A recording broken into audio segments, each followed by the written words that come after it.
Other ways to say ありがとう。どうも everyone、 お元気ですか？Yenaです。Nori です。For today's video, we're going to be talking about different ways to say ありがとう。For those of you who don't know, ありがとう means thank you in Japanese.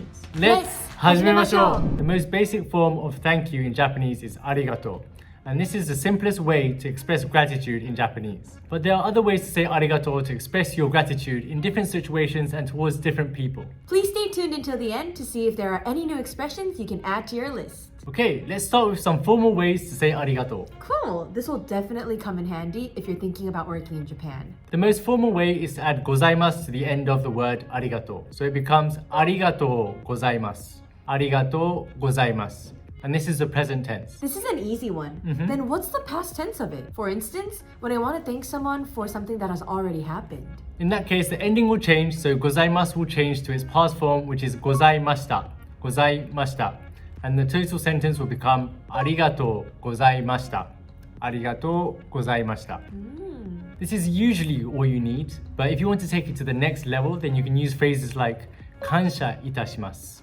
感謝いたします. Or 感謝申し上げます.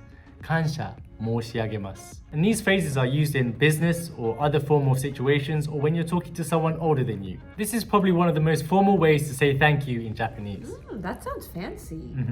I find keigo, which is Japanese honorifics, very difficult. It's like a whole new language. Yeah, I agree. We can definitely go over honorifics in another video. That would be really helpful. You definitely need it. Next, let's move on to the casual ways of saying ありがとう. By casual, do you mean phrases that we would use towards our friends and family? Yeah, I'll explain more about this later on. The first one is どうも. どうも. And along with ありがとう, this is one of the most basic forms to say thank you, coming from どうもありがとう. どうも. どうも can be used very casually and mostly towards strangers. So for example, if you're leaving a shop or if someone holds the door open for you, you say どうも. Would you use it towards friends and family too, though? I guess not so much. You definitely wouldn't use it towards someone older than you. Gotcha. I'll just keep it in mind and try not to use it in general. I mean, it's good to be careful and formal, right? If you want to play it safe, then going formal is good. But by using どうも, it will appear like you've been in Japan for a very long time. The next few are Japanese slang words that are used towards friends and family, and they are あざっす, あざっす, or サンキュー, サンキュー, or サンクス. Thanks. I hear these words pretty often from my Japanese friends. Right, I hear them often too. But I'm kind of curious about the origin of these words. They're not similar to arigato at all. Nice question. It's actually super simple. So あざっす comes from the word ありがとうございます. So you're taking the letters あ, ざ, and す and shortening it to あざっす. Oh wow, so it's kind of like abbreviation? Yeah, sort of. ありがとうございます is quite a long word to say, right? Yeah, I mean, that's cool and it's really easy to remember. You often hear people using あざっす towards people older than them, but that's only because they have a close relationship. For the next words, サンキュー and サンクス, that's fairly obvious, right? Yeah, I guess they come from the English words thank you and thanks. Yeah, that's right. That's so interesting how they come from the same word, but by saying it in Japanese, it sounds kind of different. Now, saying thank you is good and all, but if you want to be more specific, then here are some other ways that you can use ありがとう. So let's say that you want to thank someone for washing the dishes for you. Then you would say 洗い物をしてくれてありがとう. 洗い物をしてくれてありがとう. This is a casual form and it means thank you for washing the dishes. Why are you massaging your hands? I'm just washing the dishes. 洗い物をする means to wash the dishes. So firstly, you take off the する and replace it with して to convert it to the てform.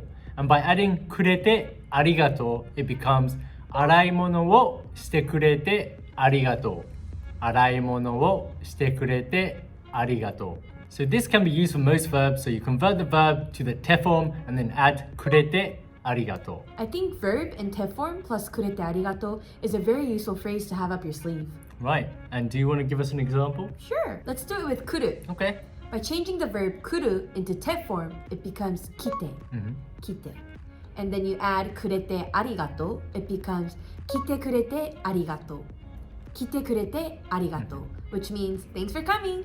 完璧. You can also use ありがとう just by adding a noun in front of it. So for example, 応援ありがとう. 応援ありがとう, which means thanks for the support.